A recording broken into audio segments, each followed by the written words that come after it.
What's up, everyone? Welcome back to episode 17 of the Just Sayin Podcast. You got Jake and Sutton here. Today, we got a loaded week 7 slate for you. So, we're going to be previewing, I think, 11 games on the docket. Kind of reminds me of week four, Jake. Week four, I Yeah. thought had the potential to be the greatest week this year, but in week seven, we've got more previews to look at and a Yeah. cleanly shaven face. And again, I feel like I say this every week now. Potentially a game of the year with Washington and Oregon. In my mind, it's not even close to the best two teams in the Pac-12 right now.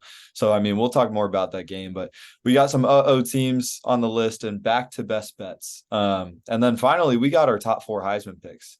I've been told I'm not going to like his list, and he's been told he's not going to like mine. So we'll Might be see. the most controversial segment we've had all year. Yeah. We'll see what it looks like. There's like 10 guys, 10 to 15 guys really up there for the Heisman. So a lot of names to sort through. But if you want to go ahead and kick us off and talk about whatever game you want to talk about first. I'm going to sit here and so obviously Oregon and Washington is the best game this upcoming week, but I'd like to talk about the most intriguing game of the week, in my opinion, which does not reside in Seattle, Washington. Actually, I want to go to Knoxville, Tennessee, Jake, where the Texas A&M Aggies, coming off another big loss to Alabama, go in to play a rested Tennessee team who got a bye week last week. Now, I want to throw two stats out there for you. Tennessee currently is a 3.5-point favorite. So that means basically they just have this game is a pick 'em on a neutral field, but home field advantage is like a 3-point spread. So they gave the 3 to Tennessee since they're playing at home. Texas A&M has the number 1 overall defense, statistically speaking, in college football this year. Tennessee, obviously on offense, is not in the top categories, but they are in one category, and that's rushing the ball. They're the number two rushing team in the country, which is honestly kind of surprising. Obviously going into the year, my Heisman pick was Joe Milton. Hasn't been good at all, but Texas A&M is known to stop the run. They did it last week against Alabama, and we talked a lot about that in our review show earlier this week. If you guys didn't listen to that, go check it out. Pause this now and go listen to that one, and then come back and listen to this one. But A&M's been able to shut down the run all year. Doesn't matter what team is trying to run the ball on them. If I know you're a big Texas A&M hater, but you have to admit they have a very good defense. Still got to figure out a lot of things on offense, which is where it could get them in trouble in this game. But they're going to be able to take away this run from the Tennessee offense. I really believe that they're going to be able to take that away, and Tennessee's going to have to rely on Joe Milton. They're going to have to win the football game on his arm, and this year they haven't been able to do that so far. Obviously, not having Brew McCoy in this game, probably their number 1 receiver, is going to hurt them a lot. And I've been going back and forth with this game all day, all week. Because I really don't know. I think Joe Milton can do it, but then again, he hasn't shown us. I obviously had him as my Heisman front runner and pick to start the year for a good reason. Now, Joe Milton isn't even near the top 4 that I have that we'll do later in the show. But He shouldn't even be close to top 40. I think, I think Tennessee's going to win this game, and I obviously think they cover. Because I think that rest that they had this past weekend is going to tremendously help them. The home field advantage is going to help them. I think Joe Milton makes enough plays with his arm, maybe even his legs, to win them this game. Squirrel White is the player I think you need to watch out for in this game, coming out of the slot for Tennessee. He's a mismatch nightmare. We saw what Jermaine Burton did last week against Texas A&M's defensive backs. I think Squirrel White could have a similar type style of game where they throw the ball deep with Joe Milton, obviously best arm in college football. And then Texas A&M last week, coming off a very emotional game against Alabama at home where they barely lost. It's just very tough to rebound after weeks like that, especially when you're rebounding against a team who just got an off week. So I think everything just sets up well for Tennessee in this game, and I don't see really it's going to be tough for A&M to win this game, and Tennessee's just got kind of everything on their side right now for them. So I'm going to go Volunteers to win and cover. Yeah, I agree what you said about how interesting this game is. Obviously, I think Oregon-Washington is the most intriguing and is obviously the best game. But this one's right up there with them. Tennessee, surprisingly, 5th in the SEC East when everyone thought they were already penciled in as the number 2 team. They've been disappointing, and some other teams have been, impressive to say the least. And like we've talked about, I don't think A&M is great, but their front seven is stellar. but their passing defense, Their defense has been well, but yeah. their passing defense is a little suspect. I want to say it's bad. It's not bad, but just a little suspect, especially compared to that scary run defense. And so we saw what happened earlier when Tennessee and Florida played, and Tennessee couldn't run the ball. Joe Milton does the best because he's not always good. He does his best when they can run the ball. And so if they can't run the ball this game, it's going to scare me a little bit. But I think somehow, some way, I think it might be that Neyland magic. They're going to squeak out a win. The line has dropped down to 3. So it's not 3.5 anymore. It's 3. If it was at 3.5, I would pick A&M to cover because I think Tennessee wins this game by 3. I think they potentially either score on a last-second field goal or they hold A&M on a last-second drive. I just think this game is going to be really close, and I think you circled the exact right dudes, Cora White. We saw what Jermaine Burton did last week against this A&M defense. Like I said, that passing defense is suspect. And so I think, Joe Milton and Squirrel White, if they can connect just 2 or 3 times. You're going to bet the under. This happens every episode now. This happened for the first 14, and now it's like 3 or 4 straight. But if Squirrel White and Joe Milton can connect on at least 2 30-plus yard passes, I think they can get it done because, like we've said, this A&M offense isn't very good. I don't think Max Johnson is the answer. I don't think Connor Wegman is the answer either. I don't know what it is. I think maybe potentially better O-lineman, and that's going to take some years to develop. So I don't think it got fixed over the offseason, but it is a little bit improved. So going to be a great game to watch. I'm excited for it. I'll be in Nashville watching this game. Well, I think scheme-wise is something we still have to talk. Jimbo's scheme that he's been running ever since he's been at A&M clearly hasn't worked. And, everyone thought with the hiring of Bobby Petrino that these problems would kind of work themselves out, and they still haven't. And I think it's because Jimbo, I think, might still be – is he still calling plays?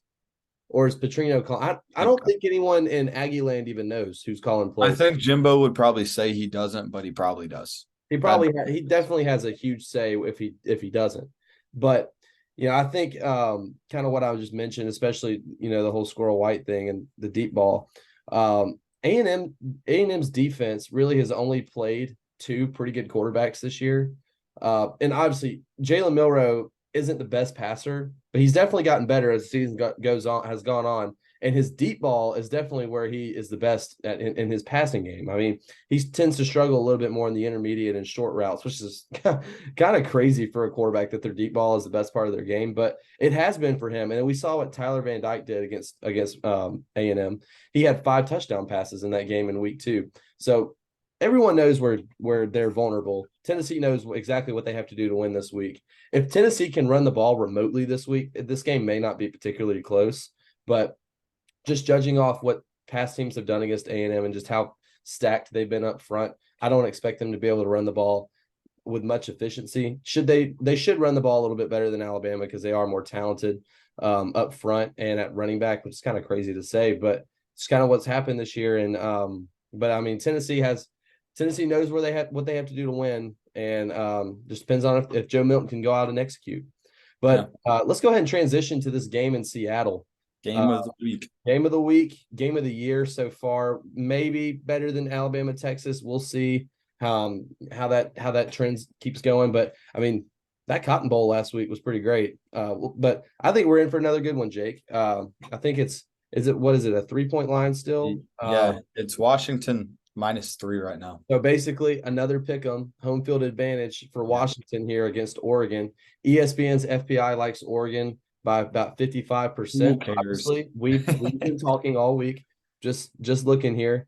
But big test for Bo Nix and this Oregon offense going into a pretty tough crowd, even though Washington is not known for their defense.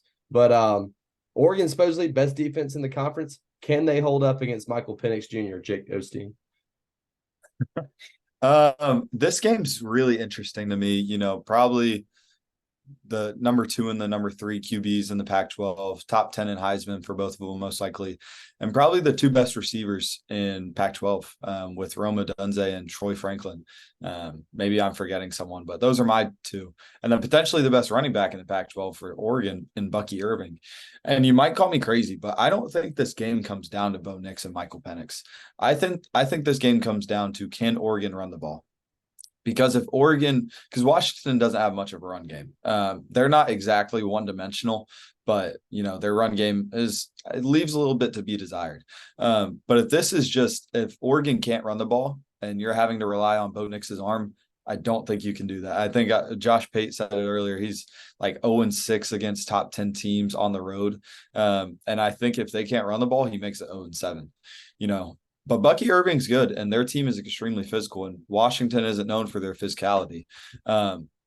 So I think they can run the ball decently effective, but I'm not a huge believer in Bo Nix. I said in the beginning, my hot take in the beginning of the year was that he plays his way into a top 8 pick, I believe. Might have been 7. But somewhere in that early first round. And it looks like he's been doing that potentially. I don't know how much NFL teams think of him. But it looks like he's been doing that. But I don't know if I just remember him from his Auburn days, and maybe that leaves a sour taste in my mouth. I just don't think Bo Nix is going to be able to get it done when the moment matters the most. And so I'm going to take Washington to cover, Washington to win, but not by much. I think they probably win somehow by 4. I think it might be like Texas last week, and maybe it's 46-42, somewhere around there. But yeah, this is going to be a tremendous game to watch. We're going to go watch UGA stomp all over Vandy somewhere around Broad Street, and then go back to my friend's house just to watch this game because we're so excited for it. Well, I'll tell you, I love the comparison that you had for the rushing game. I tend to agree with you. I definitely think that he's going to have to take some pressure off Bo Nix's shoulders. But here's a comparison that I have that you might find interesting, just to another game that we had this year. I think this game is kind of giving me some Ohio State, Notre Dame vibes, in which I see Oregon is Notre Dame and Washington's Ohio State. Obviously, Washington and Ohio State, not really known for their physicality. They're more of a flashy team, great receivers for both teams, a little bit better quarterback at Washington. I wouldn't say a little bit better. I'd say a lot better than Kyle McCord. But Oregon's known as that kind of physical team out there in the West in the Pac-12. And I think Washington's kind of been hearing that they aren't physical. I mean, I think they've been hearing this all week. Obviously, tough stretch that they had with, played Arizona. Arizona showed up, played well. Again, we'll get into Arizona and USC later. Man, we talked about that a little bit last week. Maybe Arizona's just better than we think they are. Probably not. But Oregon and Washington, they've both been hearing the talk. Oregon has had a great year. Tough road game they played against Texas Tech. I wonder if this is going to give some similar vibes. I mean, they went on the road against Lubbock against Texas Tech and struggled. This is going to be a much better atmosphere. This is going to be a much better team that they're playing. If that game was any preliminary to this one, it is not going to look good for the Ducks. However, I think Bo Nix has been there and done that. He's played some better competition than Michael Penix has in his career, including this season. I think Oregon is a complete team in college football. I have them ranked 3rd for a reason. And I think they're one of the 2 complete teams in the country right now. And I'm going to have them winning. I think they're going to go into Seattle, get a win on the road, cover the spread, and get out 6-0 in the Pac-12. I really believe in the Oregon Ducks. And I think what doesn't mean I'm not taking anything away from Washington. I still think they're a great team, but I think they're too pass heavy, kind of like Washington State. Really too pass heavy, a little bit better passing, obviously, than Washington State, but I think Oregon, the complete team, will win this game. If this was a home game for Oregon, I think they would win it by a couple touchdowns. But since it's an away game, I think it's going to be a much closer, field goal, maybe a touchdown victory, somewhere in between there, maybe even. So I'm going to give it to the Ducks, though. Yeah, I like everything you said. I don't know if you misspoke. The only one thing, and it's the reason I'm picking Washington. You said Bo Nix has been there, done that. Problem is he's only been there. He hasn't done that. Like I said, he's 0-6 against top 10 teams on the road. And it doesn't get any easier this week. And granted, he does have probably his best team he's had in the 8 years he's been playing college football. Not really. I think it's what's number 6 now. But he has his best team. And, I mean, he's not going up against the world's best defense. He's going up against a probably average Pac-12 defense in Washington. So, I mean, it does get easier for him, but, he's still going to have to do some things on his own shoulders. And I mean, if he proves me wrong, he proves me wrong. It's kind of like I said with Texas. It's like I've been saying with A&M. They have to prove it to me for me to pick them. And that's how it is with Bo Nix. Very valid statement. So I mean, I definitely think that I can understand why you're saying he's been there and not done that. But I do value that experience, even though he hasn't done that. That experience is definitely valuable. It's experience Michael Penix doesn't have. So right. But Michael Penix has played in some pretty big games, more so in Indiana than he has played at Washington. I can recall the 2020 game against Penn State where he dove in for the pylon in overtime. I remember watching that live. That was awesome. And I knew he would be a good quarterback ever since that game. But let's transition back to the SEC. Neither one of our teams, I want to go a different direction here. Auburn at LSU. Interesting game. Akio Spikes on SEC Network is super excited about, obviously a big Barner himself, is super excited for the opportunity Auburn has this upcoming week, coming off a bye weekend after the Georgia game, going to LSU. But my thing with this game, LSU, I think is 11-point favorite still. Let me just check, make sure. It is. Yep. So over under 61, I would hammer the over in this game, but not because of Auburn, because of LSU. LSU, what do we know about them? Trash defense, garbage even. But where do they struggle more so in their defense? Jake, where do they struggle more so in their defense? Their secondary. Okay, what can Auburn not do whatsoever? Although the past 2 weeks against Ole Miss and Missouri, they've struggled everywhere on defense. Hasn't just been pass defense. Right, but where does Auburn struggle week in and week out? And that's throwing the football. Peyton Thorne, garbage quarterback, worst quarterback in the SEC, going up against the best quarterback in the SEC, and who I think may make an appearance in both of our Heisman odds later in this, Jaden Daniels. I mean, just looking side by side, their numbers are astronomically different. Daniels is throwing for 1,350 yards more than Thorne has, 15 more touchdowns, 2 less interceptions, almost thrown twice as many passes as he has, completed more than twice as many passes as he has. I mean, just 2 quarterbacks on 2 different trajectories and 2 different seasons. I don't think this game is going to be particularly close. I think while Auburn may be a little bit more of a physical team at this moment, I don't see them going on the road and really competing with a high prolific offense like this. Georgia can throw the ball for sure, but LSU can throw the ball better than most teams in the country right now, maybe the best in the country. And they're going to be able to stretch the field against Auburn, and they're going to easily win this game. I'm taking LSU to win. I'm taking LSU to cover the 11. I'm looking at maybe a 3-touchdown, 4-touchdown win right here for LSU. I think they will absolutely spank the Auburn Tigers this upcoming weekend. Yeah, honestly, this home field advantage completely flips it for me. It's another night game. LSU seemingly has a night game every single week. I don't know how. They've always done it. It makes me mad. But if this game was in Jordan-Hare, honestly, I think Auburn pulls off the upset. I think it'd be real loud in there, and LSU would get at least a little bit discombobulated, and that's really all they need. But with this game being in Death Valley, I have LSU covering, but honestly, not by much. I think this game is maybe 2 touchdowns worth. I think it's pretty close through 3 quarters, and then LSU pulls away with it late in the 4th. I mean, but it's interesting. I think the one area Auburn has on LSU, well, really 2. I think they have physicality on them. I don't think this LSU team is particularly physical, so they're going to struggle against physical teams. But 2, I think Auburn has more speed than them. I don't think LSU is a very fast team, whether you look – I mean, their receivers are fast and their quarterback is fast. But when you look at that defense especially, it doesn't scream speed to me. I mean, they're not great. They don't rally to the football. And so I think Auburn's going to be able to sustain drives on them. And like you said, their pass offense is awful. But I think they can get a little bit going this week, and Peyton Thorne might throw for 150 yards. I don't think he's hit on. Has he hit 150 at all? He hasn't hit 100 this year, I don't think.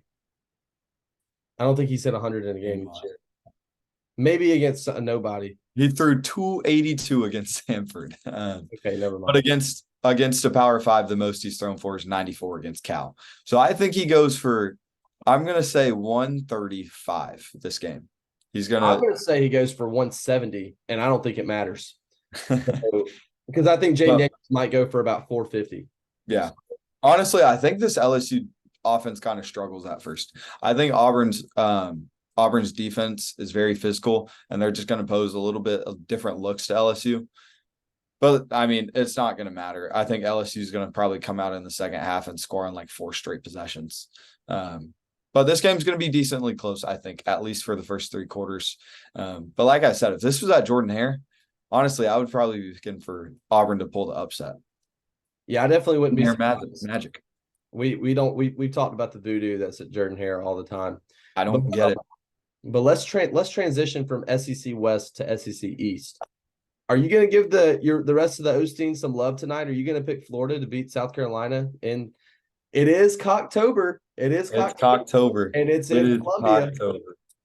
Cocktober. There's a lot of different reasons why I'm picking the Gamecocks to win this game. But mainly the reason is it's Cocktober. Baby. Yeah. I mean, South Carolina 2-3 on the year, not great. But I think this offense can turn it around, especially because it's at Williams-Brice. I think if it was in Gainesville, maybe this game would look different. What's the line right now? 2 points. 2-point line. 2 points. So it's basically a pick 'em. Yeah, I have South Carolina. I think Xavier Legette and Spencer Rattler get off to a hot start. They're one of the best duos in college football, especially in the SEC. If they had any sort of an O-line, maybe they could be maybe the best in college football. But that O-line gives Spencer Rattler about half a second to do anything. But this Florida defense, they looked really good against Tennessee, and then they looked awful against Kentucky. And I think they're going to be there's a balance to it always when you take their worst and their best game. So they're obviously somewhere in the middle, but I think they're leaning towards Kentucky. I don't think this defense is, elite. They have some players on it. Their linebackers are actually really good. But that D line and their secondary, especially, not the greatest. So I think they're going to be able to throw the ball really at will against Florida.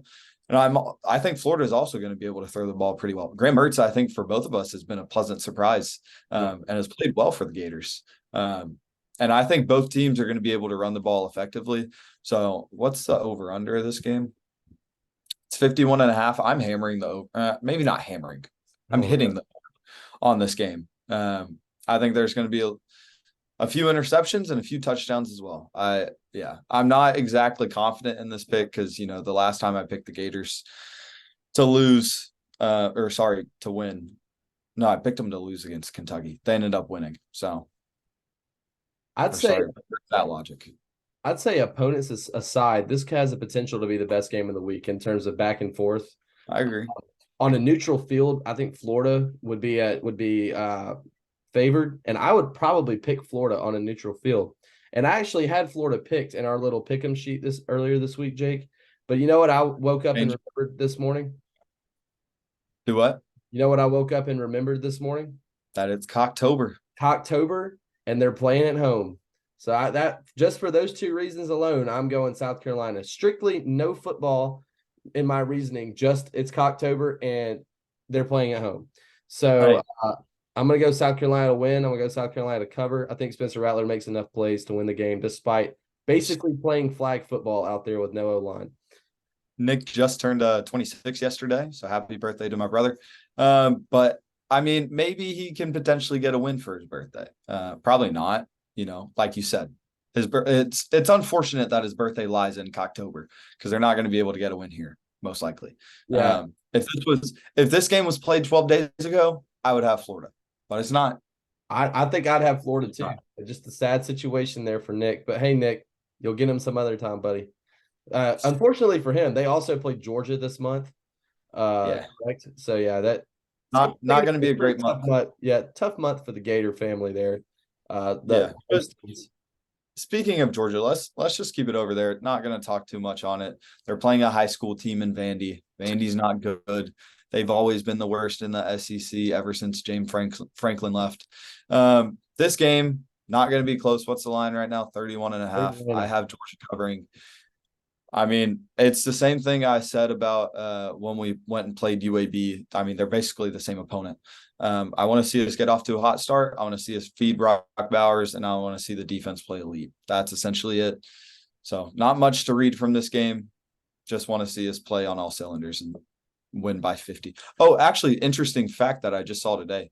Vandy hasn't scored a touchdown on us since 2018, which is kind of insane when you play a team 5 straight years, they haven't scored in 5 years.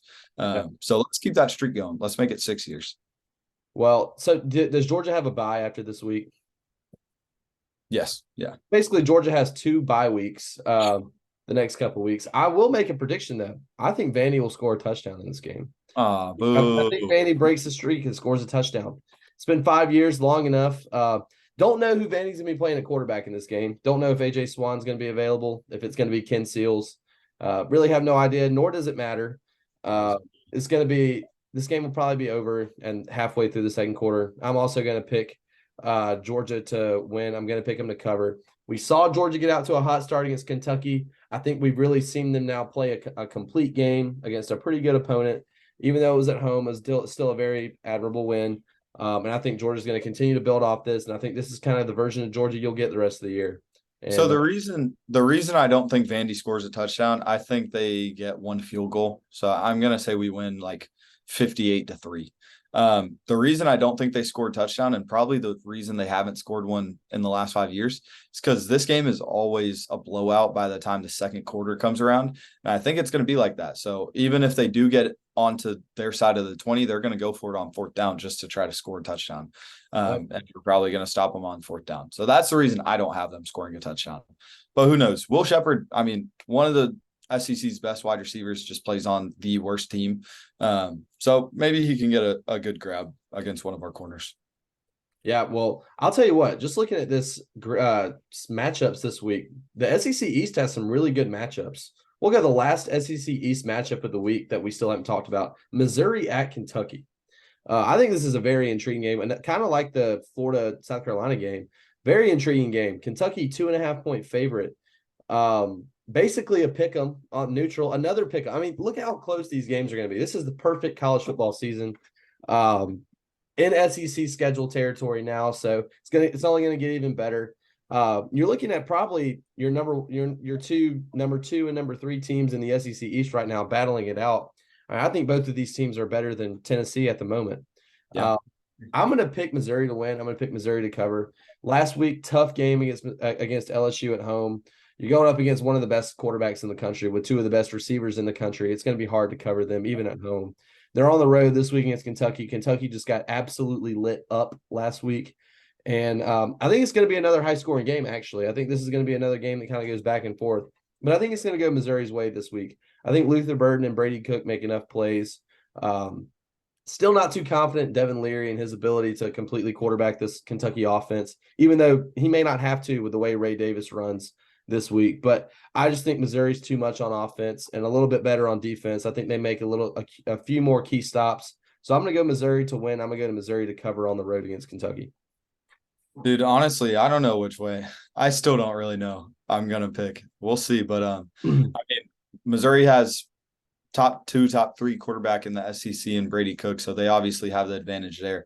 This game has 2 of the best running backs in the SEC, and Cody Schrader. He's very underrated. And then Ray Davis, he's properly rated. Everyone has seen what he can do. But obviously the edge goes to Kentucky there. And then, in my opinion, the second best wide receiver in the nation in Luther Burden. He's a beast.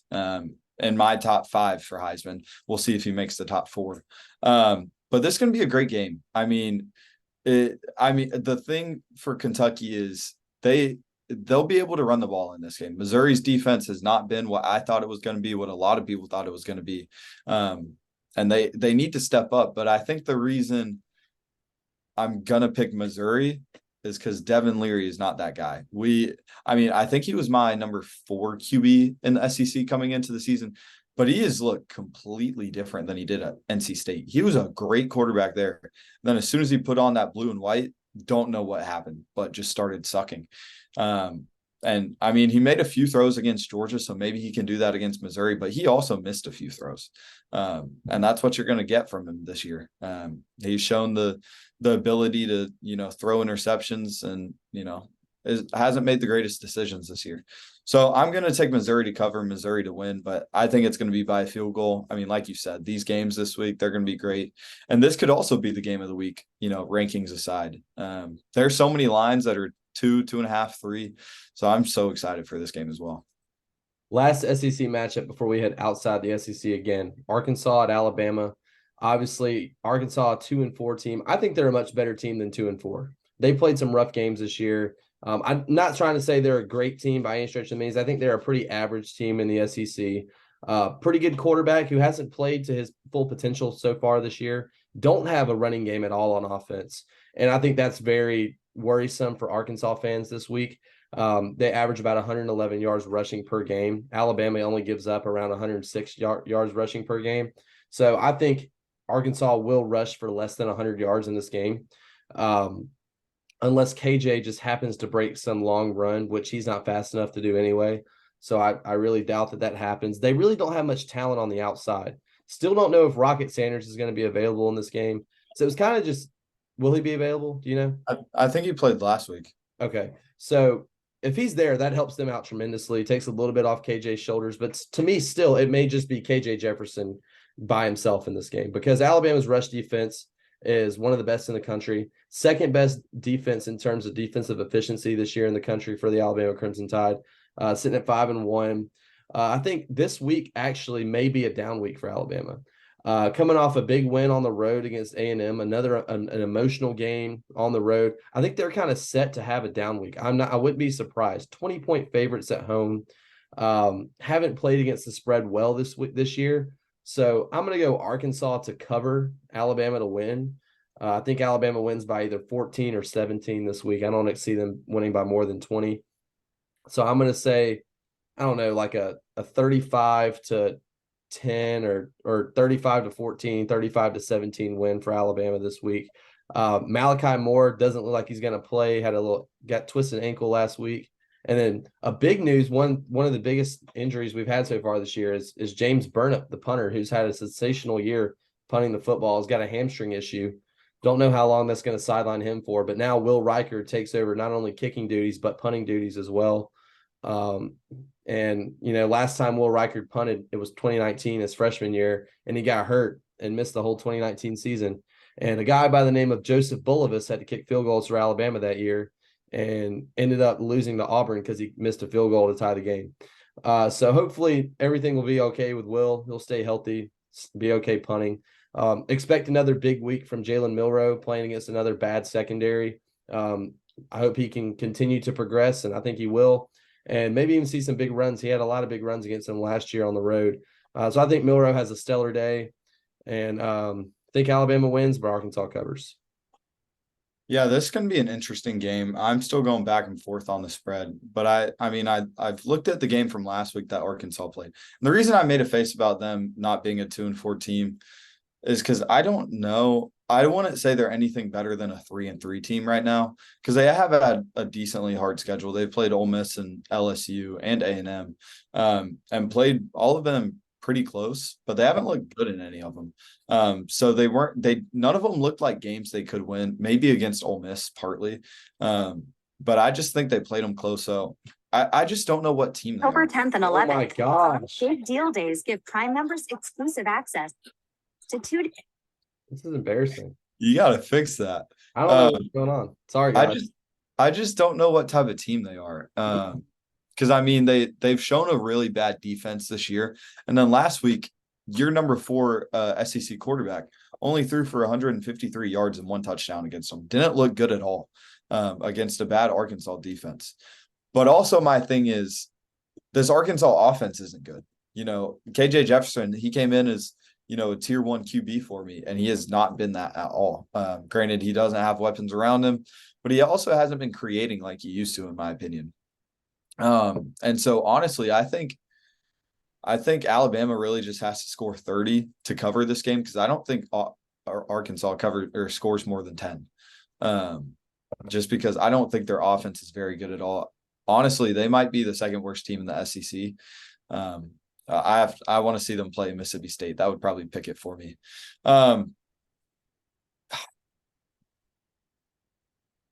It's I'm a going to big trust time. Arkansas's defense just a little bit from last week. Not much. I'm going to say this game is like 27-10. I don't think it's going to be close at all. I just think, Alabama struggles to throw the football at least a little bit, maybe struggles to run it at least a little bit. Like I said, it's not going to be close. Arkansas is never going to have a chance to win this game, but I'm just going to take them to cover because 20 points is a lot. Just any team you're playing except for Vandy in the SEC, 20 points is a lot. So If you told me today, if you were to be able to go into time early in time on Saturday and were to tell me Alabama scores 21 points in this game, I'd be feeling pretty comfortable about my stance. And I think we'll score more than 21 pretty easily. So, yeah, I agree.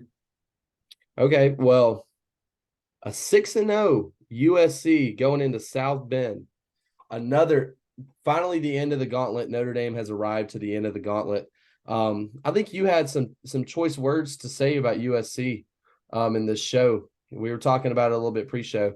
Go ahead, go on and hit your bender, Jake. I mean, I'm gonna hit my bender later, in a different section. We'll see which one. Okay. I wouldn't call it choice words. I mean, I've said my piece on USC, especially in our last show when I've ranked them at 14. They dropped. Hold on. Let me guess. Are we going to get a Bear Alexander reference at some point in this rant? There's a chance. Gotta have it. There's a chance we get it later. If they lose this game, we're especially getting one on Sunday or Monday, whenever we do it. This game is interesting to me. What's the line on it? It's Notre Dame 2. Notre Dame 2. Notre Dame 3. Okay, nice. Yeah, it's Notre Dame -3. Home field advantage. This USC defense sucks. Bear Alexander. No, this USC defense sucks. And I don't think people know this. People just saw the score of the Arizona game. I watched the first half. I couldn't watch the second half. It was 17-0 with like 10 minutes left in the second. That USC offense was struggling. And I'm pretty sure Arizona was playing dollar on them. So they were playing 8 DBs. So, I mean, does that give you a recipe to, halt Caleb Williams? Because you're not going to stop him. Or let me say yield Caleb Williams, because you're not going to stop him. You can just slow him down. And so Arizona did a good enough job on that. They just obviously don't have a good enough team to beat them. But Notre Dame does. I know they struggled last week against Louisville, but I think it's hard to say that they were looking ahead to this game because Louisville was a ranked team and they were 6 or 5-0. But I said it on Sunday, and I think the same now. I think Notre Dame wins this game because of how bad USC's defense is. I mean, no one thinks their defense is good, but I'm not as high on their offense as everyone else is. It's of course it's good, but I don't know. That first half against Arizona just left a bad taste in my mouth, and I think they gave them a recipe to be able to beat USC. And so I have Notre Dame covering. I have Notre Dame winning, and I'm gonna say they win by 10. Wow. Yeah, I definitely agree with you. I think this is going to be a classic bounce back game for Notre Dame coming off a big loss. USC, like you said, I think that was a great little metaphor that you used there with yielding, not stopping. Caleb Williams had probably one of the worst games of his career last week. I don't think people realize that. It was not good. He did not play well at all. The rushing game hasn't really helped. Didn't really help the last game either. And I don't expect Marshawn Lloyd to have Marshawn Lloyd, right? That's his name, right? Yeah, I don't expect him to have a big game this week either. Against a pretty good front in Notre Dame. Now Caleb Williams, he's going to get his right. He's going to create a lot of great plays. Mario Williams, Rice, all those guys are going to get involved out there, and I'm sure they're going to score a ton of points. But I do think Notre Dame's offense is going to keep up. Sam Hartman had a very uncharacteristic game last week, threw 3 interceptions and hadn't thrown an interception all season before last game. Against Louisville. I think he's going to be in the right mindset to bounce back. I think this Notre Dame team will bounce back, but I think they'll bounce back on the back of Audric Estime. I think Estime is kind of the guy that you got to look for here against a terrible USC front, just terrible defense in general. I think that he might run for 200 yards in this game and add a few touchdowns onto that. Home field advantage, big for Notre Dame.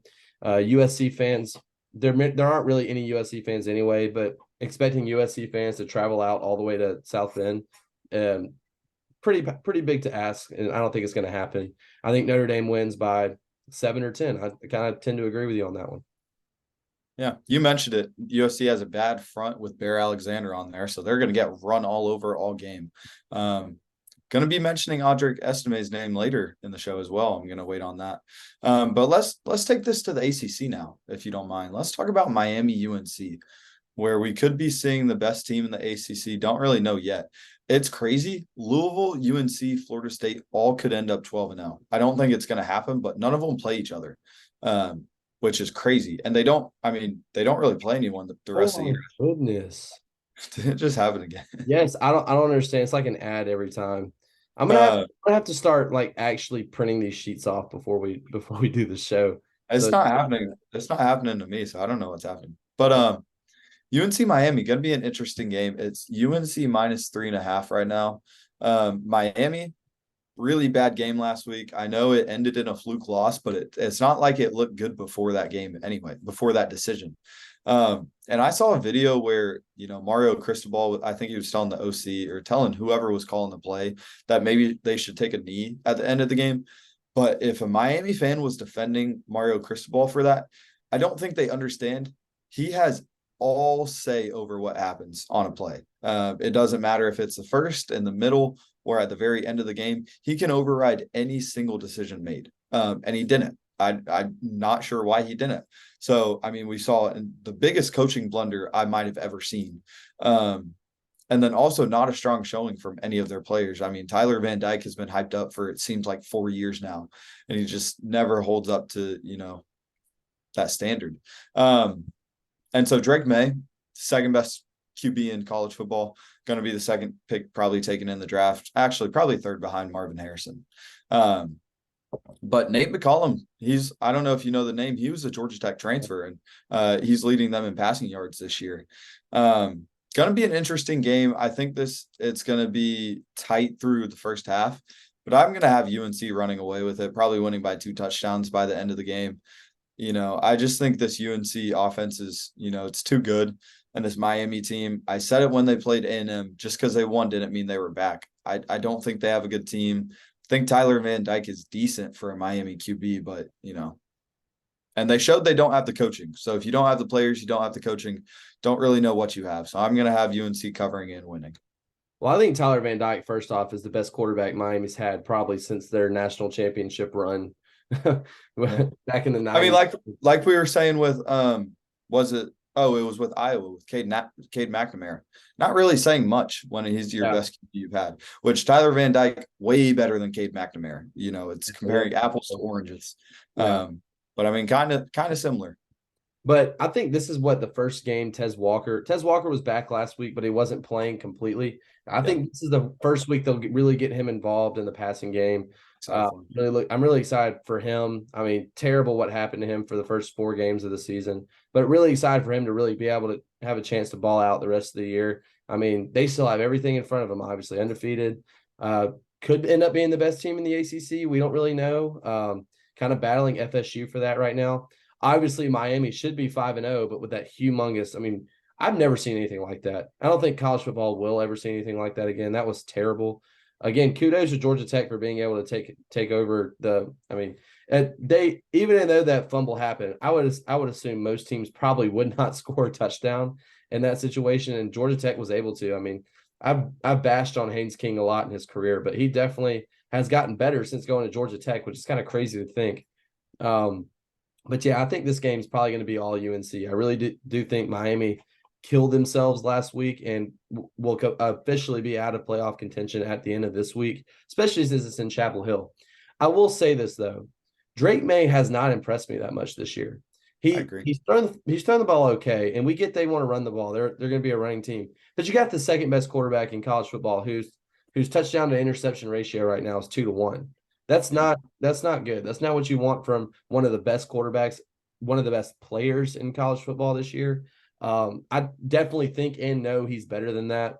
Don't know if it's just he hasn't put it together yet, what the deal is. But I think having Tez Walker back definitely will help this offense. They're a much better defense than Miami has too. And just much more weapons on this North Carolina team. And they've proven to me that they can go out and play with the best of them this year. That's why I have them ranked 11th in my poll. So I'm going to take North Carolina to win. I'm going to take North Carolina to cover. Yeah, you mentioned Tez Walker. I completely forgot. He played a little bit last week, but like you said, didn't play full snaps. I don't think people know, especially Georgia fans, how good Kent State was last year. Pretty sure they had like 7 or 8 offensive transfers go to Power 5 schools. So their QB is the backup at UCLA, a top 25 team. Dante Cephas went to Penn State. And then Tez Walker ate us up against, or when we played them last year. I'm pretty sure he had over 100 yards. Tez Walker is extremely good. And so now that he's here and, he's definitely going to be playing a bigger part this year, probably still won't be playing 100% of snaps. But I mean, he's going to play a big part in this game. So Nate McCullum, like I said, the transfer from Georgia Tech, he's the leader in passing or receiving yards right now. But I think Tez Walker overtakes him pretty quickly. Well, Jake, I know your Georgia Bulldogs are playing at Vandy, so real formidable opponent there. But your Oregon State Beavers hosting the UCLA Bruins this weekend. How you feeling? I'm feeling great. UCLA, I just mentioned them with their backup QB. UCLA is a good team. They just beat your Wazoo Tigers, Cougars. Put some respect on their name. They just beat your Wazoo Cougars. So, I mean, they're coming off a high and they have to go into Corvallis and go beat the Beavers. I just think that's too big of an ask. And maybe I'm biased for this. I think Oregon State gets it done. DJU played lights out last week against Cal, and I get it. It's Cal, but still a lot of improvement from, he wasn't playing great this season. But I mean, I think the biggest thing for Oregon State, not necessarily for UCLA, is, again, both of them are going to have to stop the run. Carson Steele, the transfer from Ball State, has been really good. He has over 400 yards.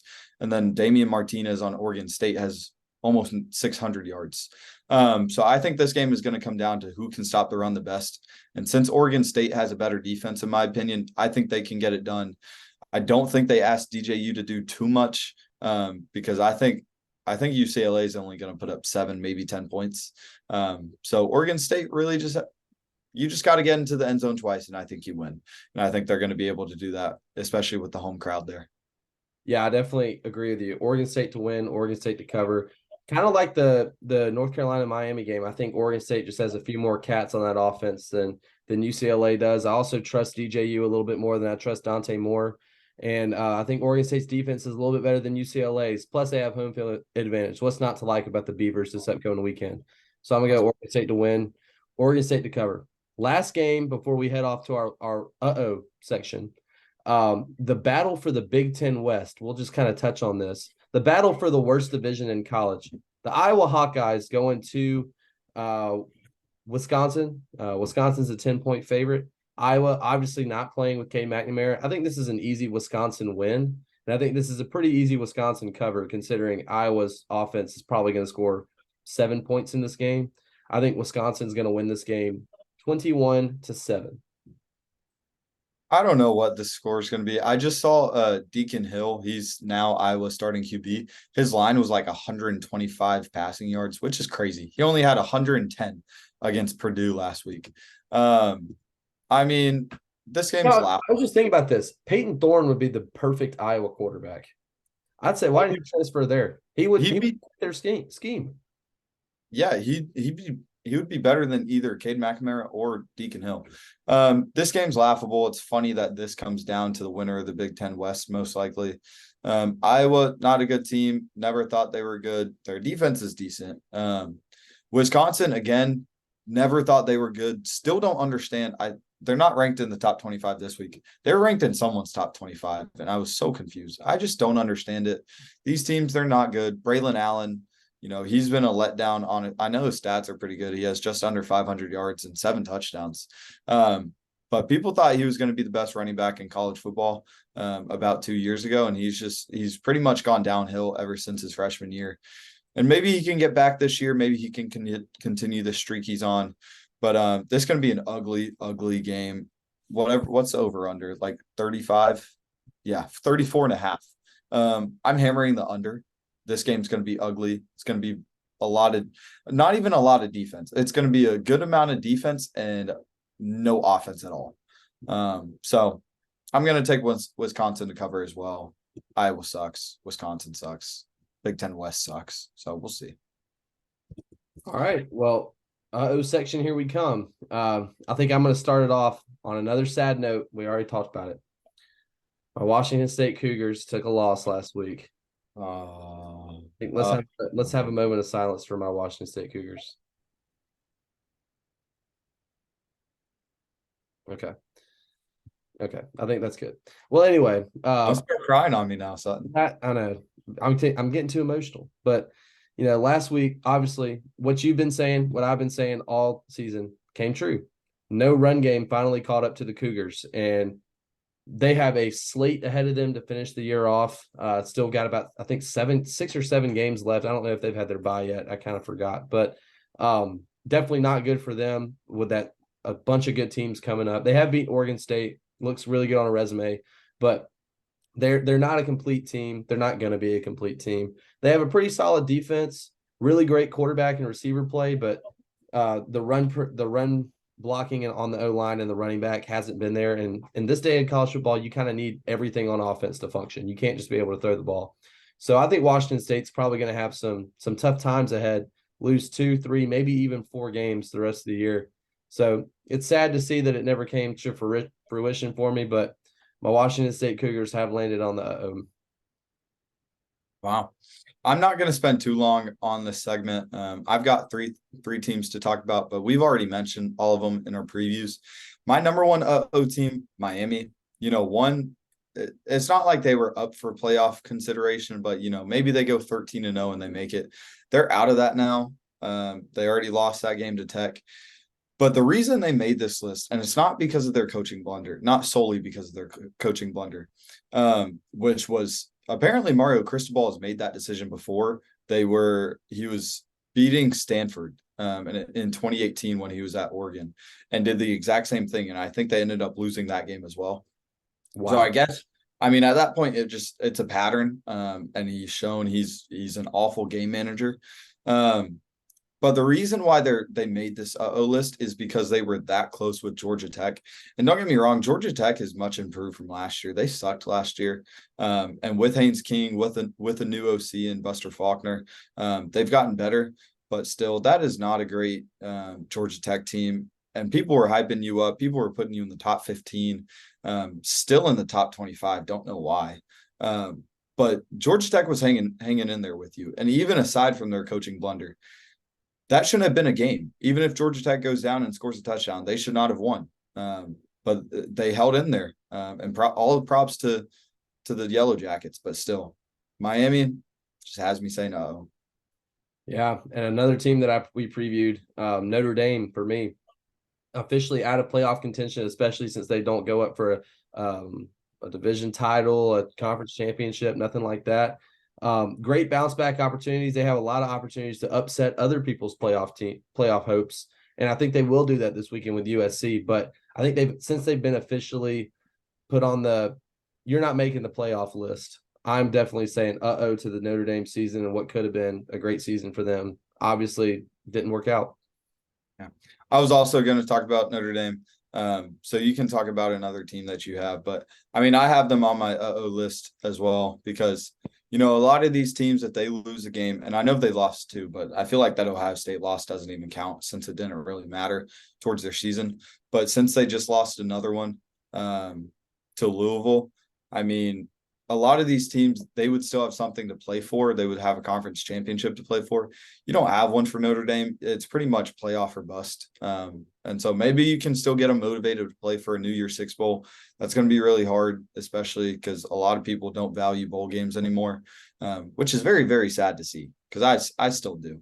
But I just don't know how you're going to get your team up and ready for games anymore. Yeah, and that them not being in a conference has helped them out tremendously in previous years, but it's starting to hurt them now. So I think, and especially with the way the new college football season or new college football atmosphere and all that's kind of going, I think Notre Dame's going to be more liable to join a conference here pretty soon, probably the next 4 or 5 years. But I'm going to go Kansas State. They go to Oklahoma State, who is not a good team at all, and lost by 8 points on the road. Granted, on the road, but they were one of my top teams in the Big 12 heading into this season, and they just have not panned out. A lot of injuries for sure. Some talent, not the best talent there on offense, but they should be a lot better than what they are. So, for Kansas State. I think this is the second time they've landed on this list this year. Sucks for them. They were there last year. New Year's Six Bowl. won the Big 12, but this year they just haven't been it. Yeah. My last team on here, and it's the first time we've had someone, first time I or you have had someone that didn't lose the previous week, but essentially I would count it as a loss. The USC Trojans, and we just had Notre Dame on the uh-oh list as well, so featuring two uh-oh teams on Saturday. But USC took them 3 overtimes to beat a bad, I mean, maybe they're decent, I don't see it, a bad Arizona team. And I get it. We talked about it on Sunday, so I won't talk about it too much. But, I mean, Arizona pushed Washington to the wire, but it was never really a chance that I saw Arizona winning. Washington only had 7 drives the entire game. And so you pretty much had to ask your offense to score that many too. And that just was never going to happen. This was a completely different game where that offense was getting shut down the first half, which is the biggest reason they made this list. Because we all know their defense sucks. Bear Alexander sucks. Everyone on that defense sucks. And they can't stop anyone. They couldn't stop a nosebleed if they had to. But the offense is the reason they made this uh-oh list, because it looked stagnant in the first half. And like I said, took them 3 overtimes to beat them. And who knows, maybe if the stupid 2-point conversion rule wasn't a rule, maybe the Wildcats would have won that game. But, that's just an if game, can't really play that. And so it scares me for any Trojan fan, because you're going to have to play Washington. You're going to have to play Oregon. You're going to have to play UCLA. You have to go play Notre Dame this week. So they haven't played anyone at all yet. Their best team they played is Arizona, maybe Colorado, even though neither one of them are good. But those are the best teams you play, and now you have to go into your gauntlet starting this week. So as a Trojan, not going to be looking great, I don't think. Well, luckily, there's not a lot of Trojan fans out there anyway, so I think you don't have to worry about that. Which is so surprising, because you're in LA, you have great colors, you have a great mascot, you have a great stadium. Just, I don't know. People out there don't really care about football. It's different than the South. That's why the SEC is the best conference. And I think just means more. It does. And I think you'll like my final uh-oh team before we transition to our Heisman rankings. Texas A&M Aggies, now officially out of playoff contention. If they would have beat Alabama, they would have been in the driver's seat for the SEC West with everything in front of them. They were out of playoff contention before the season even started. Hey, you never know. They could have made – all they had to do was score one more touchdown in that game, and their season outlook is completely different. Probably going to get a third loss this week headed to Tennessee. Has a good chance to win the game, but, I just don't see it happening for A&M. I think they probably finish the season 4 or 5 losses. So they're on the uh-oh list, and that's – We'll call that a wrap for the uh-oh list. Real quick, because I always want to, hate on A&M every time I get a chance to. Was watching Josh Pate today, and he put up the greatest graphic I've ever seen. It was A&M's preseason ranking matched with their final ranking. And it was so funny. 2021 preseason rank 6. Guess what it was after the season? Unranked. Yep. 2022. Guess what they were ranked preseason? 8. 6. Guess what they finished the season as? Unranked. How'd you know?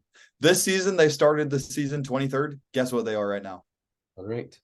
Crazy how it happens. They're not going to be ranked by the end of the year because they're not good. They're overrated every single year. So as soon as Josh Pate put that up on the screen, I took a screenshot of it because I want to have it for the rest of my life.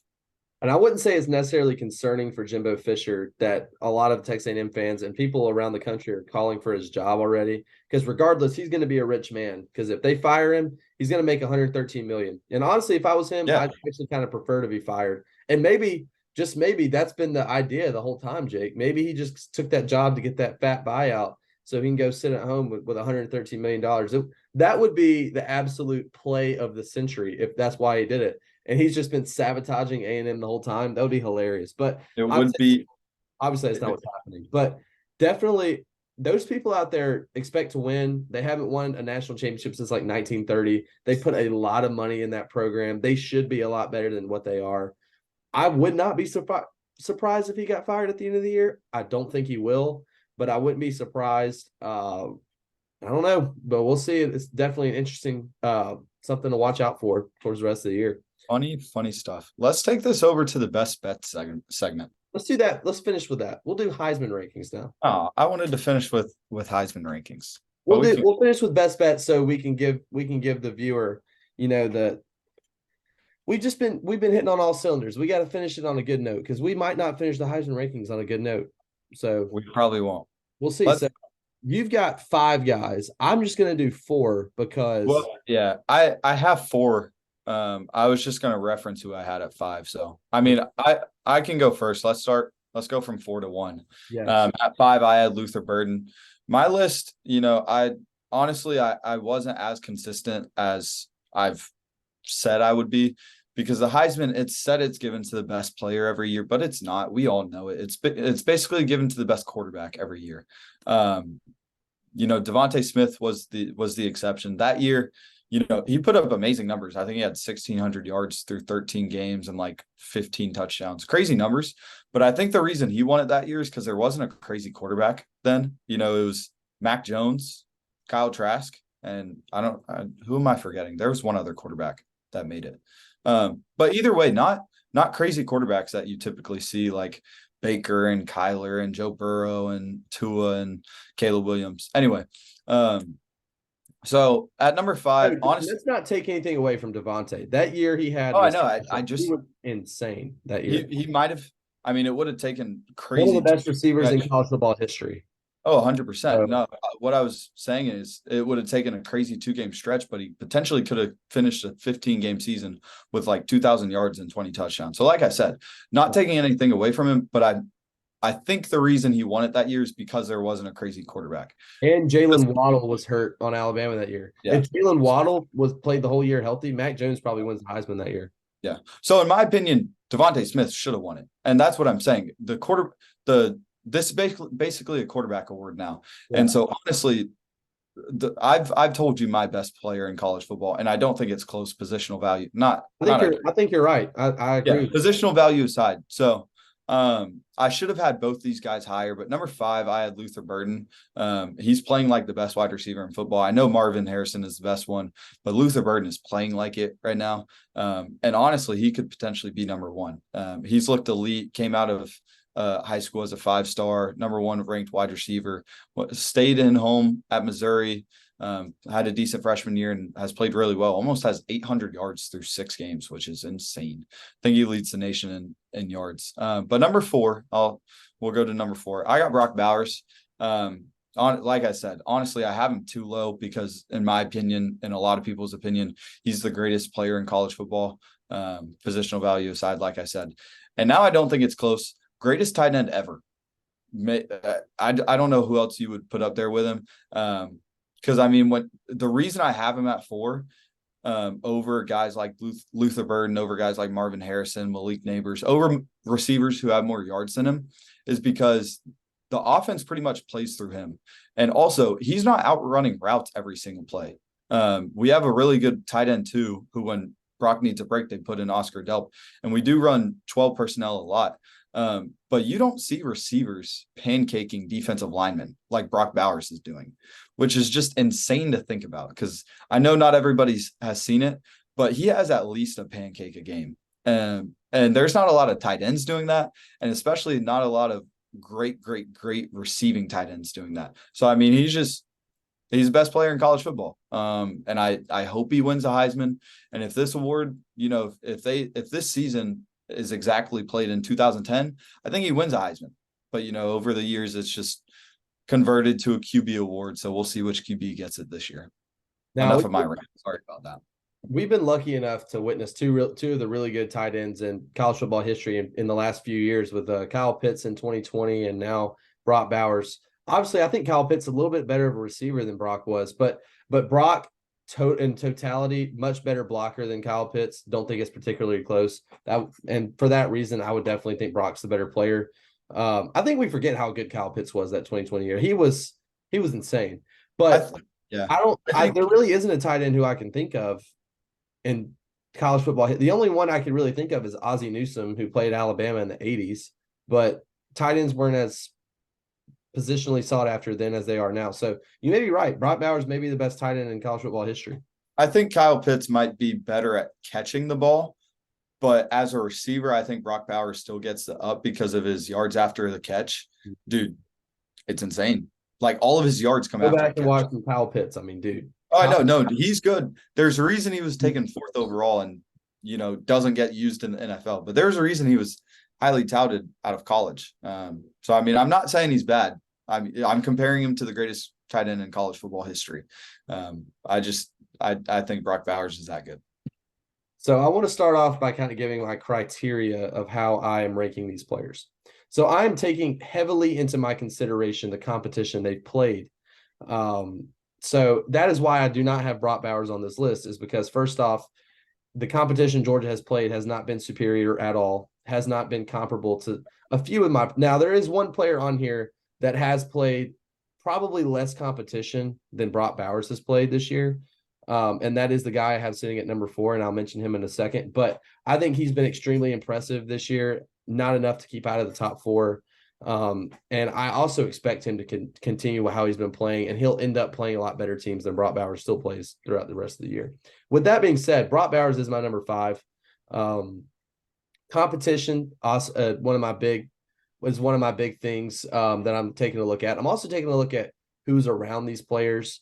And a few of these players will have a lot of people around them. A couple of them do have some really good people around them. But then I also take a look at the defense that they have on their team, their offensive line, their receivers, their running backs, what kind of a running game they have, coach. I'm really taking all of this into consideration when I'm ranking these players. So they might not go to who the actual best player is, but it's my ranking is going to who has had the best season in comparison to what they have around them. That's kind of how I'm ranking mine. I want to be as fair as possible to all these guys, and that's how I'm going to be fair. So with that being said, I don't think, usually you have a year. In the past few years, we've had someone who hasn't been a quarterback, but it's put up great numbers. And I really don't think this year, besides Brock and maybe even Luther Burden, there's been a guy like that. Usually we've had some defensive players. Like we had Will Anderson one year. We had Aiden Hutchinson one year. We had a few guys, Jabril Peppers that one year had a really good season on defense and special teams for Michigan. But we really haven't had that this year. You could even say the most dominant player on defense in college football this year has been Dallas Turner. I mean, in terms of defensive efficiency, he's had the highest ranking of anyone in college football, but I wouldn't put him in the Heisman category as an Alabama fan.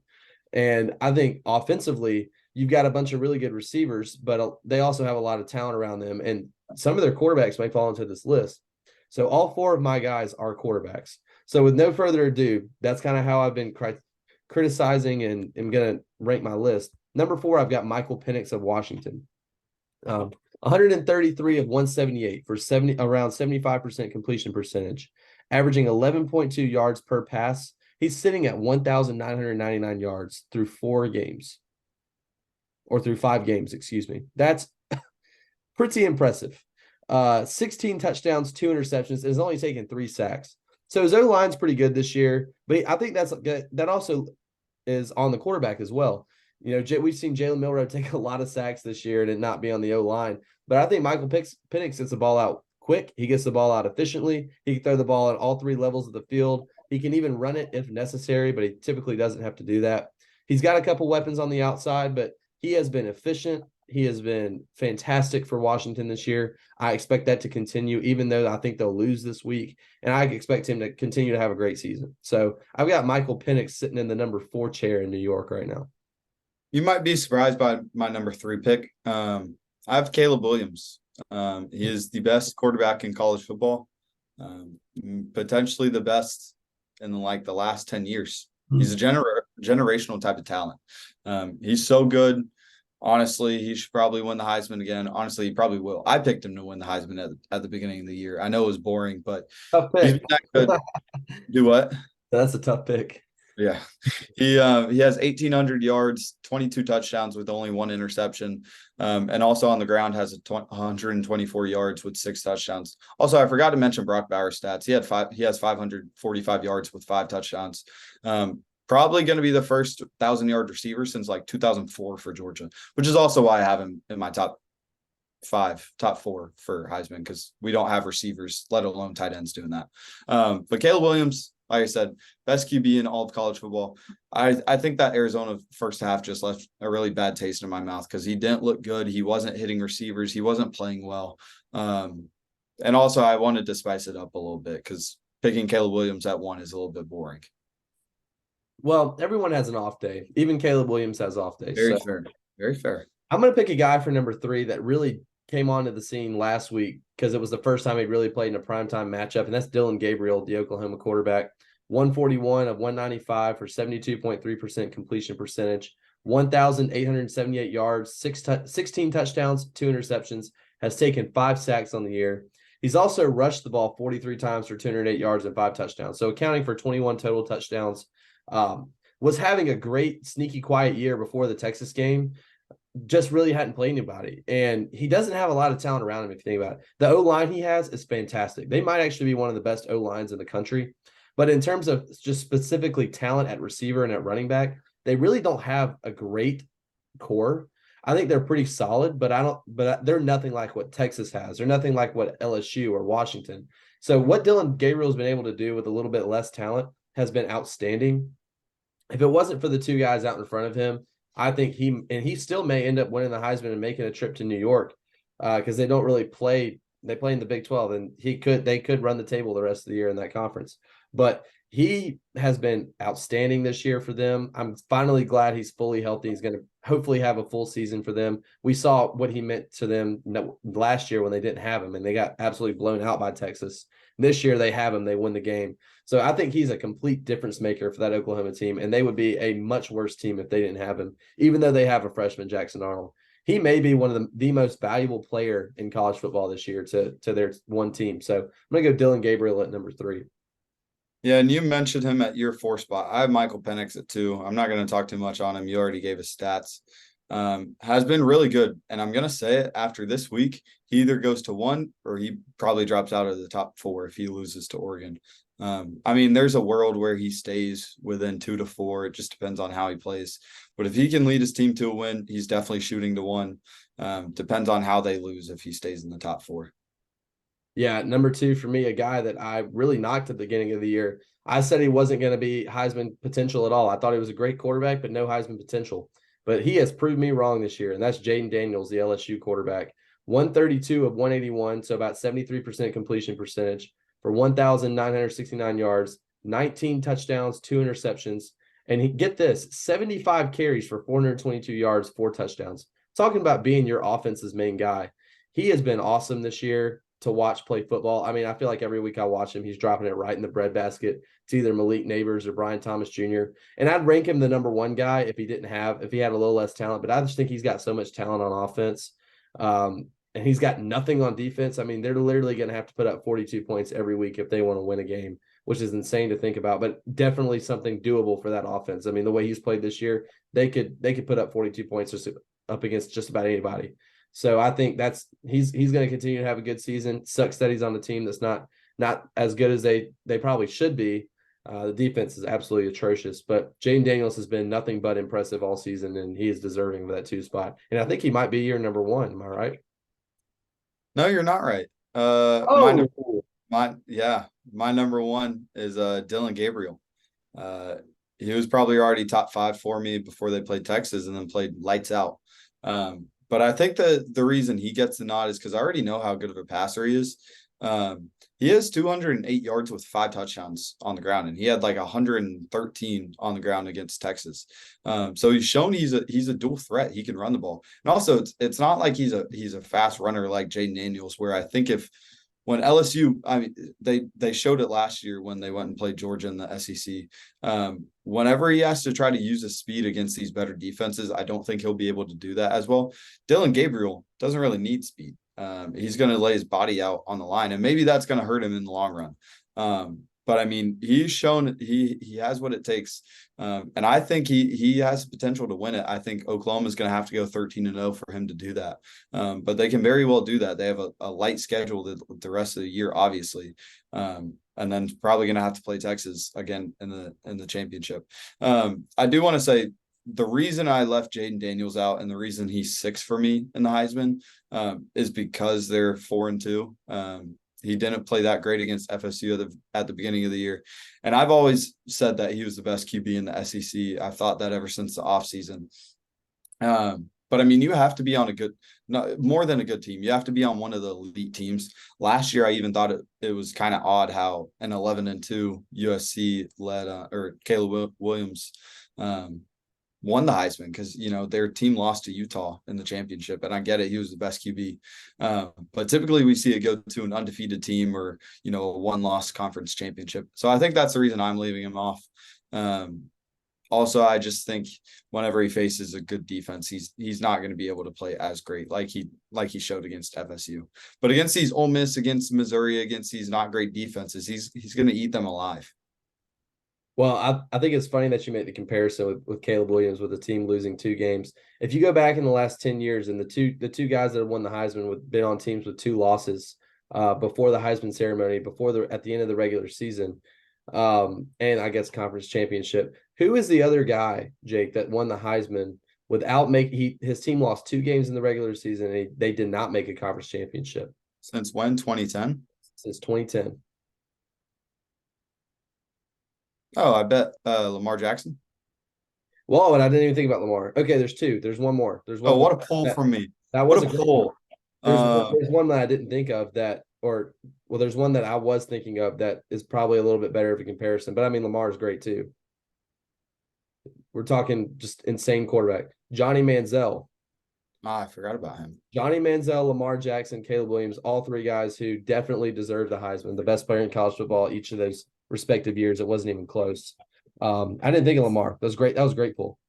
But before I say who my number 1 guy is, I want to strongly reiterate what my criteria was. Competition, defense. I want everyone to just think about that before I say my guy. Okay. Before you say him, if the season ended right now and you have a Heisman vote, are you giving it to him? I'm giving it to this guy.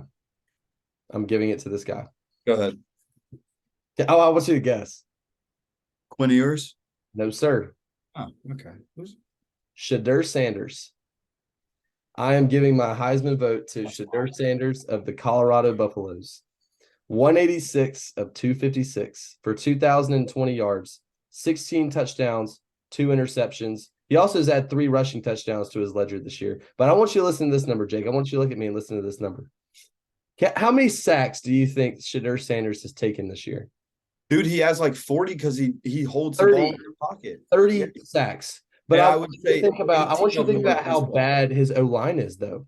His O-line is awful. His defense is worse than LSU's defense. He's got some talent on the outside, but they're all super young, unproven talent. He hasn't played with Travis Hunter for like 2 or 3 of their 5 games. He has no running back besides Dalen Edwards, who happens to catch passes. I just want everyone who's watching out there to realize Shedeur Sanders is basically playing 1v11 every week. It's very hard to do what he's done, and I've got to tip my cap to what he's done. He's been able to handle the pressure, besides his team being terrible. I mean, I feel like he goes out every week and plays a great game despite his team. Think about where Colorado would be if it wasn't for Shedeur Sanders right now. Where would they be? I don't think they would have won a game this year if it wasn't for him. Who do you replace him with? Whoever their backup quarterback is. Without him, they are not anything this year. I mean, they're sitting at 4-2 right now. Without him, they are 0-6. And he has been the most important, maybe even more than Dylan Gabriel, the most important player to any one team in college football. He has sliced and diced. He was doubted coming from the D2. Is Jackson State D2 or FCS? Whatever, HBCU, whatever it is. He was doubted that he couldn't throw the football coming from there. He has put everyone on notice that he is a guy who can throw it accurately, can throw it deep. Not the best runner, but they don't ask him to be that because he doesn't really have to. But he has been able to slice and dice defenses all season. He's impressed me tremendously. Coming from, I mean, people don't realize how big of a jump that is. Going from that D2 ball to a Power 5 school, it's a huge jump. He doesn't have near the talent the other 3 guys on this board does. So I just truly respect him for what he's been able to do this year. He's put up insane numbers, only thrown 2 interceptions, so he's taking care of the ball as well this year. And that's super pivotal for a quarterback. So if the season ended today, yes, Shedeur Sanders would have my vote for the Heisman because of the criteria I listed out and because of how well he's been able to take care of the ball and been able to distribute the ball to his playmakers who haven't been great all year, and he hasn't had his best one for half of his games. Well, let me just ask, because there's just one inconsistency. You mentioned if they replace him, if they put in their backup, that the biggest difference comes for him. But it's kind of the exact opposite for the guy you have at 2 and Jaden Daniels, where if you put in the backup, you don't really lose as much. So why is Jaden Daniels 2? So I think you do lose a lot more with Jaden Daniels than with Garrett. Not more than Dylan Gabriel or anything, but I just think Jaden Daniels has been so impressive with his legs as well. I don't think Nussmeier could do what Daniels has done with his legs, because not only are the carries a significant stat for Daniels, but just extending plays in the pocket and being able to throw the ball. You can't. That's not really a stat that you can keep. And I think Jaden Daniels does that particularly well. Nussmeier is more of a pocket guy, and think about how bad that O-line is, Jake. You really think Nussmeier staying on his feet in that pocket with that? O-line isn't awful. They're not great, and I think Jaden Daniels has masked some of their vulnerability this year with the way he's played. So that's my explanation for why I have Jaden Daniels at 2. Yeah, I don't hate either of those picks. If you would have had Quinn Ewers at 1, I thought you were going that way. That would have been blasphemous. Shadir is not that bad. I don't have him like top 8 just because Colorado's not good. And I think if you take any of these top QBs and put them on Colorado, they're better. They go and beat USC. They go and beat – who else did they lose to? Or do they only lose to USC? Lost to USC and they lost to Oregon. Well, I'll tell you, they put up more than 3 points against Oregon. But they probably beat USC. So Shadur does have – he's only QB over 2,000 yards, but that's also because he's thrown the ball like 250 times. Something crazy, because all they do is just throw the ball. They have to. They don't have any run game. Yeah, I don't hate it. Part of it for me, I value how the team performs, and I get it with both Jaden Daniels and Shadur. Both of them are kind of left out of my top 5, top 6 because of their teams. But they've pretty much done all they can do outside of. See, and you took that into your criteria. And my criteria, I wanted it to be fair for everyone, and no matter what team you played on. So just different criterias, and I think that's there. It's just different where you can pick and choose. If Jaden Daniels plays better against FSU, they don't lose that game. If Shadur plays better against USC, they don't lose that game because he struggled mightily in the first half. And Shadur. Like you said earlier, everyone has their off days, even Caleb Williams, but Shadur played awful against Arizona State. They barely squeaked out a win. So I just think he's coming back down to earth. I think maybe he just got hyped up. We'll see. Like I said, I don't hate it. Honestly, I wouldn't be surprised if the season ended right now if he won it. So I don't think it's bad. All right, well, let's end it on another good note. Best bets. Okay, coming back another week. How many games and player props do you have? I have 0 player props this week, 6 games. So I'm pretty confident in the teams I've picked to win this week. Also, the prize picks board wasn't up, so I kind of had to do games. Go ahead and lead us off then. I feel good about this. I do need to figure out what my lock of the week is. And you know what? I'm going to go with the South Carolina Gamecocks in Cocktober as my lock of the week. Actually, you know what? No, I'm not going to do that. I'm going to go lock of the week is going to be LSU and Auburn. I have LSU covering the 11. That's my lock of the week. That's the one I feel the most secure about. But I also have South Carolina. I kind of spoiled my other pick. I have South Carolina covering the 2 against Florida. Also, Cocktober, baby. Yeah, we've said it. I agree with both those picks. I wouldn't put them in my best bets, neither one of them, but good for you. What is USC's 2? 2, yep. Yeah, I'll go ahead and give just one of mine. Actually, what's my lock of the week? Go ahead and give 2 since I gave 2. Well, I only had 5, so I'll just keep it kind of even. You know what? I want to maybe feeling it. He's feeling some Cocktober right now. No, I'll give 2 because I want to make my lock of the week UGA. But they were my lock of the week last week, and obviously that slammed. That's just kind of boring. I think UGA covers 31.5 against Vandy easily. I'm going to make my lock of the week Miami at UNC. I have UNC covering 3.5. I don't think Miami's good. That's a tough one. Okay. Like you said, I think Tez Walker, I think he reveals himself, and like I said, Miami's not good. I think North Carolina covers, but that definitely wouldn't be a best bet of mine.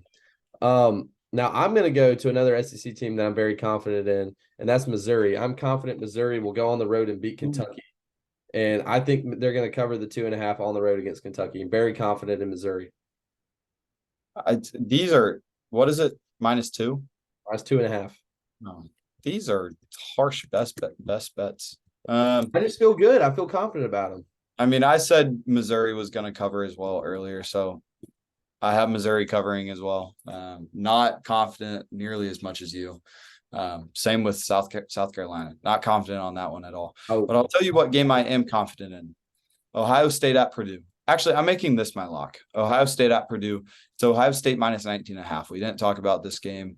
I mean, they covered the whatever, if it was 19.5 against Maryland, although they didn't look good in the first half. But Maryland is a much better team than Purdue. Purdue sucks. They just lost to Iowa. So I think it's going to be an easy cover for Ohio State. Yeah, I think they'll cover as well. I really didn't give this game the light of day at all. So, but I think Ohio State will cover. I've got one that'll make you happy. Oregon State covering the 4 against UCLA at home. That's another best bet of mine on the week. I've got the Beavers. It's 3.5 now. Oh, even better. No. We'll take them. No. Take them at 4. I mean, we don't have any different games, so we need one. Obviously, I'm not betting against my Beavers, but we might get one here. Going to my player props, I got 2 of them. Actually, I'll save my one that we might be different for last. I think you revealed it earlier when you were talking about USC Notre Dame, how you think this one's going to go. I have Audric Estimate over 87.5 rushing yards. Like I said, that USC defense, that USC rush defense especially, and Bear Alexander, trash. Going to get run all over by Audric Estimate. He's probably going to run for 140. Yeah, I totally agree with you. I think Estimate runs for more than 140. Here's a team that's only really let me down one time, and it was the one week that I didn't put them on best bets. So they've made another best bets return, and that's Maryland. Maryland hosting Illinois by have a 14.5 point spread right now. True bounce back game for Maryland. I think they get it done against a terrible Illinois team. I'm sure there's a Luke Altmaier prop bet out there right now for a half an interception, in which if there was, that would be my best bet every single week because that dude is hot trash. But yeah, Maryland's going to win this game, and they're going to cover 14.5 against Illinois. Yeah, I mean, I think they're going to cover too. Illinois is garbage. Yeah, they suck. And then finally, one that we might be different on because we don't have a single different one right now. Max Johnson, 217.5 passing yards. I'm hitting the over. I think they're going to have to throw the ball to try to win. And I think Max Johnson's going to try to do that. And I think he's going to be able to throw for over 217, but they still lose. Yeah, I agree. I think I think he'll hit the over too. I still think they lose, but I think he hits the over. And I've got one more game. Another Big Ten team that has not let me down this year when I put them on the best bets. Michigan State going to Rutgers. Rutgers is a 6-point favorite. I've got the Scarlet Knights covering again. Also, Michigan State has been terrible against the spread this year. I think they're like 1-6, 1-5 or something like that. So yeah, I'm gonna go Rutgers to win this game and cover as well. Dang, I was gonna bet one last one different, but I'm not betting against Rutgers, especially when you're saying Michigan State. So looks like we have all 11 the exact same. So maybe this is the week where we both go perfect. Who knows? I don't know. Well, the way you've been betting recently and the way that I have, I mean, we've both been pretty good. You've been a little bit better than I have, but if we're doing the same thing and you've been going undefeated, I feel pretty good about where we're at this upcoming. Yeah. On the season, we're exactly even. We're both at 52.78%. So we're over that 51%. So maybe we should actually be betting these. But gonna be interesting. So I mean, that's all for me. So and I think it was a great show today. I had a great time. Heisman went a little bit better. I thought you'd get a little bit more pissed off about Shadur. And when you kind of put your head back there, I thought you were thinking, oh, he's going to say Shadur. And I was like, oh, he's about to have a massive heart attack when I say Shadur.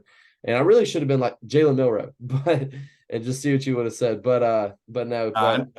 That would have been out of pocket. I knew you weren't going to say him. I thought it was going to be Quinn Ewers just because I know you value competition so much, and Texas probably played the hardest schedule out of anyone, and he's played well.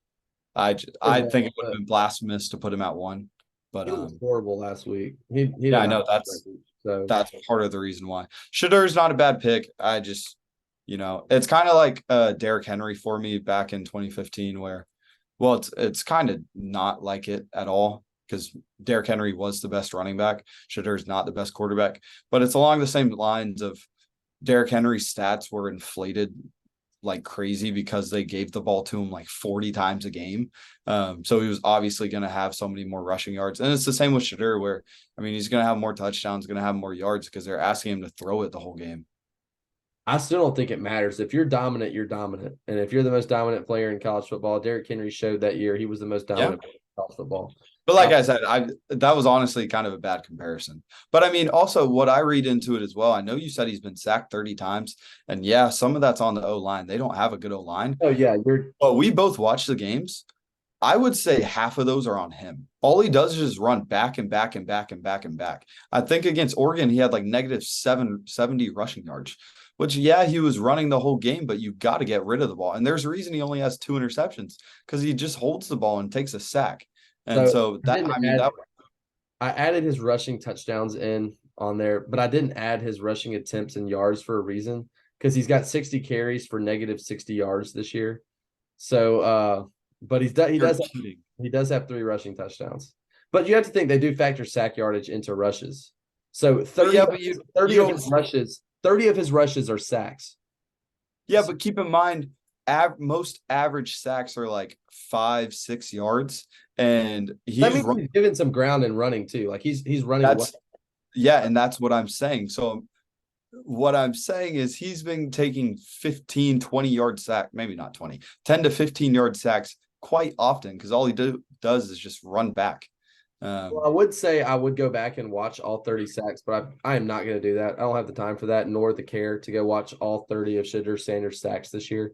I kind of based on my criteria, I definitely feel like I'm validated in who I picked. So, yeah, and I feel like both of us, based on our criteria, are validated. I'm impressed because I know you didn't have it yesterday. You put Brock Bowers at 5, and I respect that. So I put Burden at 6. You did sway my mind a little bit, but not enough to put him in my top 5 or my top 4. But I massively respect that. We'll see. Obviously, Georgia didn't play much competition the rest of the year, but if Brock continues to have a stellar season, he might sneak up in there for my final Heisman rankings at the end of the year. But I will go ahead and spoil Georgia fans. Brock Bowers is not going to win the Heisman this year. I hate it for him. If he was to go out there and play amazing, the Heisman voters that do vote for this are a bunch of frauds, and some of them will maybe watch 2 football games all year and just randomly vote in Caleb Williams just because they have a vote and they'll vote. But honestly, in any other year, I feel like that helps Brock because a lot of people know he's the best player in college football, and so a lot of these Heisman voters do not watch football a lot. So a lot of these guys already know Brock Bowers' name, and so if they see a tight end put up, let's say 1,300 yards. It sucks because these voters, they don't care about how he blocks. Stats. They don't look at stats either.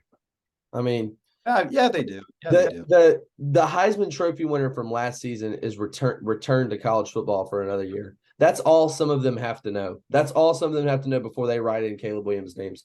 Which, for some players that might be bad, but it might actually be okay for Caleb Williams because he is still one of the best players in college. Yeah, but the only player to ever win a Heisman twice was Archie Griffin. So yeah, and Archie deserved it both times. So. And Caleb might deserve it too. I just think it helps Brock Bowers that people know his name because no Heisman voter knew a tight end name before this year. So if he can put up 1,300 yards and like 13 touchdowns, I think he has a chance. I wonder if Kyle Pitts placed in 2020. I don't remember if he did. He may have been top 10. I wonder. I'll have to look that up. But guys, thanks again for tuning in, watching us. Great show, long show, but definitely worth the watch, definitely worth the wait. We enjoy every second of it. We love doing this twice a week with you guys. I love being able to talk, the best sport in the country, in the world, with one of my best buddies from ever. So look forward to it every week. Thank you guys so much. Roll Tide. We'll see y'all next week. Well, like we've said, this can kind of be a grind. We enjoy doing it, but right now it's 12:04 a.m. And I got class and I got to wake up at like 7:30, but it's part of that grind and I love doing it as well. So yeah, so long and go Dogs. Well,